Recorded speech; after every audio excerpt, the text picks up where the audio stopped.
একটা ছোট জিনিস, সেটা হচ্ছে কল্যাণ বন্দ্যোপাধ্যায়।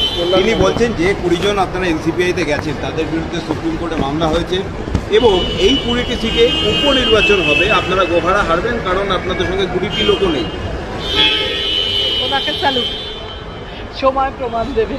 আচ্ছা, ধারাবাহিকভাবে যে বৈঠকগুলো হচ্ছে, প্রধানমন্ত্রীর কাছে আপনারা যাচ্ছেন, দেব উপস্থিত থাকছে না। গতকাল তাকেও জিজ্ঞাসা করা হয়েছে, শুটিং লাদাখে গেছে, শুটিং করছে। কালকে কলকাতায় ফিরে এসছেন দেব। কালকে ফিরেছে, তাহলে আমাদের ও তো লাস্ট মোমেন্টে আমাদের সব শিডিউল হচ্ছে না।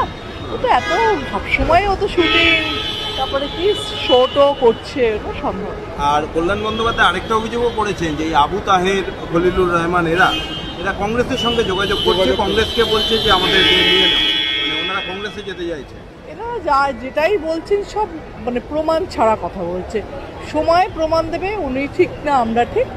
আমি সবসময় বলবো যে একটাই কথা আমার বলার, যে ওনাকে, যে আমরা ওনাদের ডিসিশন, ওরা যেটা করছে দলের সঙ্গে আছে, আমরা ওদের ডিসিশনকে রেসপেক্ট দিচ্ছি, ওনারাও যেন আমাদের ডিসিশনকে রেসপেক্ট দেয়। সুতরাং নিজেদের মধ্যে বারবার করে নোংরা কথা বলাটা আমার মনে হয় না খুব একটা ভালো কাজ। সেটা আমরা তো ওদের সঙ্গে বলছি না, আমার রিকোয়েস্ট যে ওরা যেন না হয়।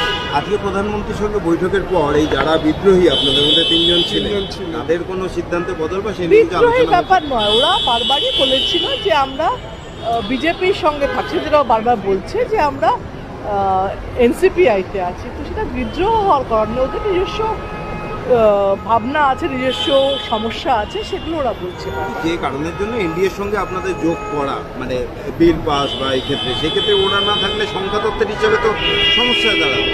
ওরা বুঝবে, ওরাও বুঝবে, সরকারও বুঝবে।